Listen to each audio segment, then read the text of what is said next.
If you think the monster horror movies you usually watch are not exciting enough, then this The Thing, 2011, will definitely make your eyes shine. Only need a simple cell, the monster can perfectly imitate the appearance of any creature and lurk beside you, waiting for the opportunity to move. You don't know whether the teammates around you are people or monsters. Friends who like to pursue excitement, fasten your seatbelts, let's start the car together. The story begins on the Antarctic continent in 1982. A Norwegian scientific expedition team accidentally fell into an ice cave with a snowmobile, but accidentally discovered an alien spacecraft buried under the ice. This discovery is undoubtedly significant for the entire human civilization. But what is even more shocking is that they found a frozen alien creature not far from the spacecraft. So the scientific expedition team immediately decided to bring this alien creature back to the base for research. Fearful of destroying its body structure, they brought it back with the whole block of ice. But before cutting off the ice, the doctor, who is eager for quick success, plans to extract some tissue slices of alien creatures to determine whether it is an alien species. After listening to the biologist Mary, she immediately expressed her objection. Because in the absence of protective equipment and disinfection, some uncontrollable accidents are likely to occur. But the doctor disagreed and insisted on extracting. After all, he is the boss here. Mary could only compromise, and the doctor's assistant immediately picked up an electric drill and began to drill into it. As the drill continued to go deeper, only a crisp sound was heard, and it soon touched the body of the creature. The assistant carefully took out the electric drill, and a small piece of body tissue was extracted by the doctor as he wished, and the result was as expected. The creature did not belong to the Earth. This discovery is enough to subvert human cognition, and as the first human beings in history to come into contact with alien creatures. Not only will they be remembered by the world, but they will also make a fortune as a result. Everyone was very excited after hearing this, and immediately held a lively party. However, those who patronize the celebration don't know that terrible things are about to happen.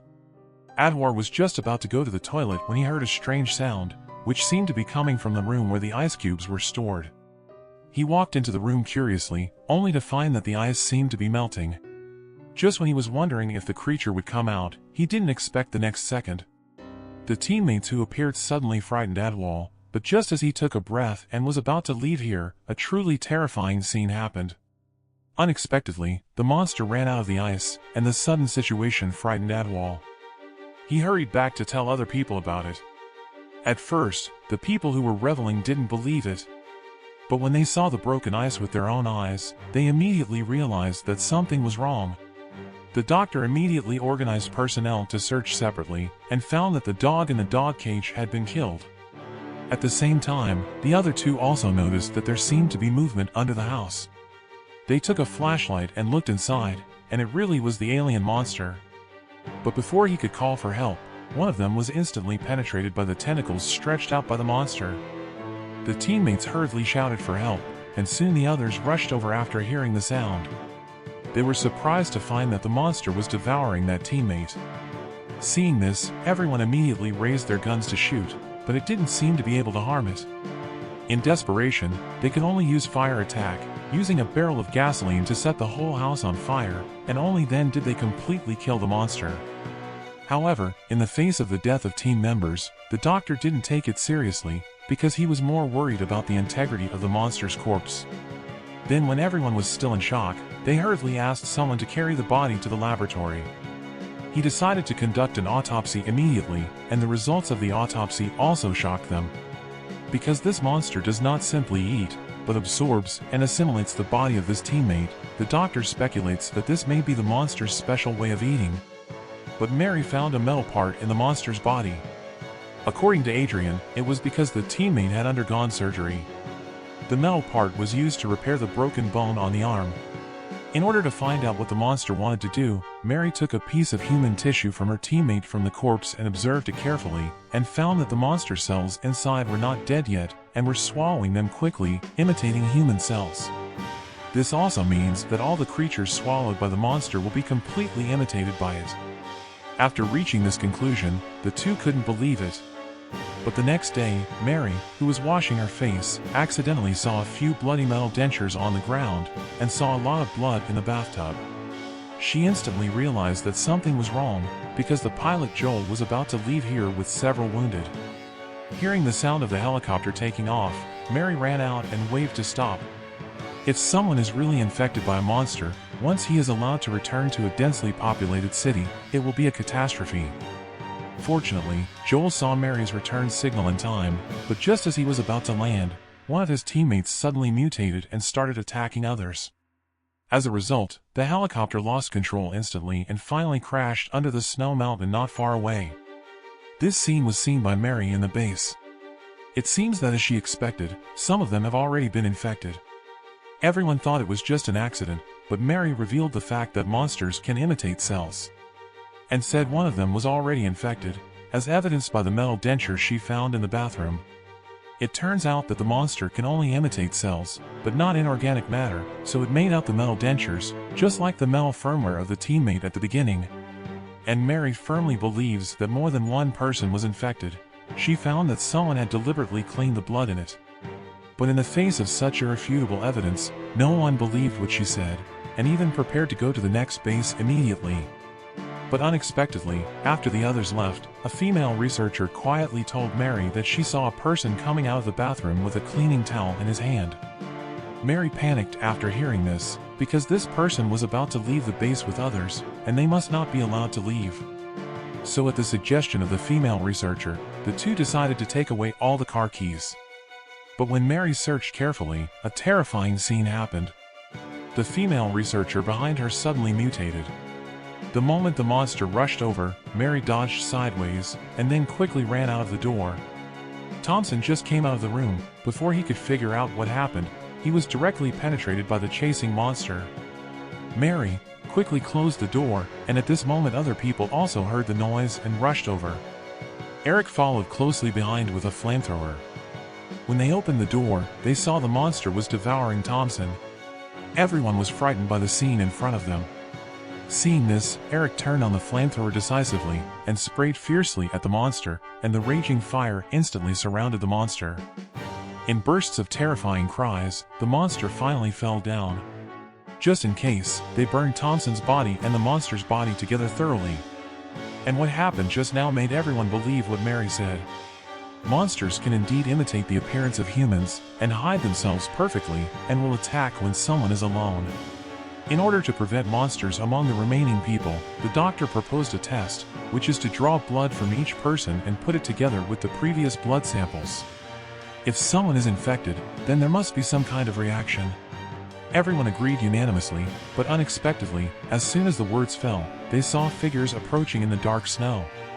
It turned out to be the pilots Joel and Adwal. Mary, she suggested that the two be quarantined first, and that they will do a blood test together later to avoid killing innocent people by mistake.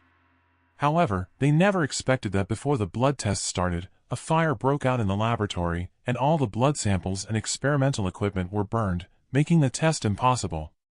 This is obviously done on purpose, but it also indirectly proves that there are indeed monsters hidden among them. Because Adrian was the last to come out of the lab, someone pointed the finger at Adrian. Seeing that the two were quarreling, Mary hurriedly said that there is another way, that is, monsters cannot imitate inorganic substances.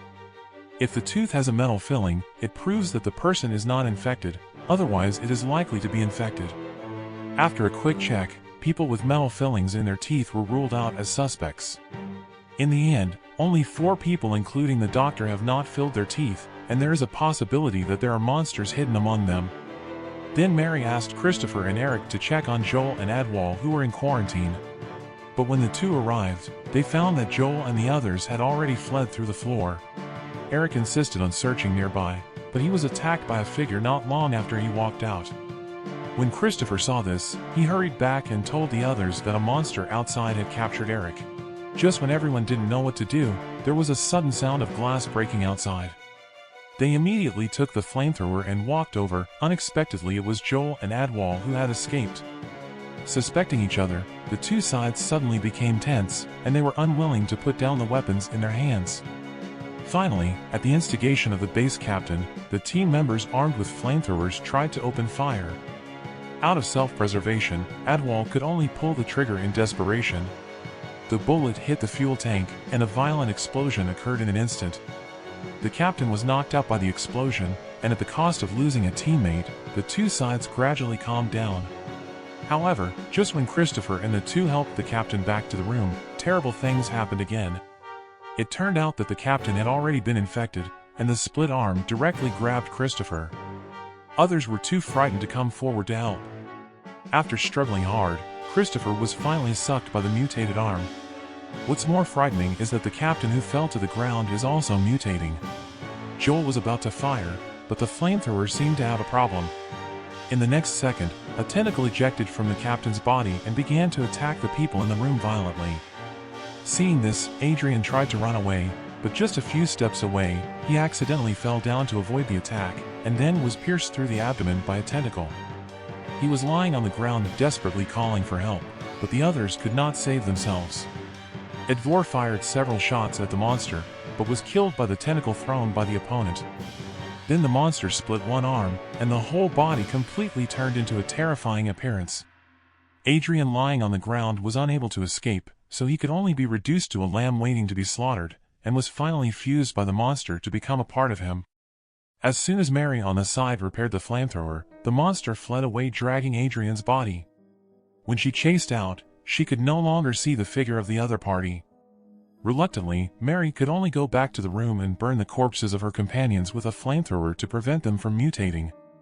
Then he joined Joel again, ready to find the monster and solve it. At this time, the escaped doctor was hiding in a room, shivering, but soon he was discovered by the monster. After hearing the screams, the only two left immediately looked for them, but they were almost attacked by a split arm on the way, and Joel quickly split it in two. But such an attack could not kill it, and the arms quickly merged into one. Mary resolutely turned on the flamethrower and squirted at it, killing it completely, and the two continued to search for traces of the monster. When they found a room, the monster suddenly attacked Joel. In a hurry, Joel separated from Mary and hid in another room alone. Just as he breathed a sigh of relief, he found that the monster followed, and Joel, who had nowhere to escape. At the critical moment, Mary arrived in time and kept firing at the monster. The raging fire instantly enveloped the monster. It struggled to break through the partition wall and came outside. Mary followed closely behind, and continued to breathe fire at the monster until it stopped moving completely. The two thought that the danger had been lifted, but they suddenly saw the doctor leaving the base in a snowmobile. He was probably also infected. In order to prevent monsters from harming more people, they must catch up and stop. Unexpectedly, the two chased the monster and came to the place where the alien spacecraft was discovered. Could it be that it wants to leave in a spaceship? Sure enough, after they stepped onto the spaceship started to start, and then the fan blades under their feet began to flip. The two quickly ran away, but Mary, who was running slowly, accidentally fell down. When she woke up, she found that she had reached the interior of the spaceship. Mary looked around curiously, but the doctor who turned into a monster suddenly appeared behind her. At the critical moment, Mary took out a grenade and threw it directly into the monster's bloody mouth. At the same time, Joel also heard the sound. Fortunately, the two escaped from the explosion range in time before the explosion, and the monster was blown to pieces like this. The spacecraft was also affected by the explosion and stopped starting, and then the two walked out of the ice cave, ready to go to the next base for help. Unexpectedly, as soon as Joel got into the car, Mary pointed a flamethrower at him. It turned out that just now she discovered that the metal earrings that Joel had been wearing had suddenly disappeared. According to the monster's inability to imitate the characteristics of inorganic matter, he must also be infected, so Mary made a decisive decision. However, have all the monsters been wiped out? Soon after, a helicopter landed at the base. When the pilot saw what happened here, he was shocked into a cold sweat. Just when he didn't know what happened, a man suddenly came out of the room, pointed a gun at the pilot, and told him to open his mouth for inspection. He was Eric, who was attacked and disappeared before, and he came back alive. But at this moment, a dog suddenly ran over from behind. Because the dog was attacked by monsters at the very beginning, Eric firmly believed that the dog must have been transformed from a monster. He immediately called the pilot to chase after him in a helicopter, and the movie ended here.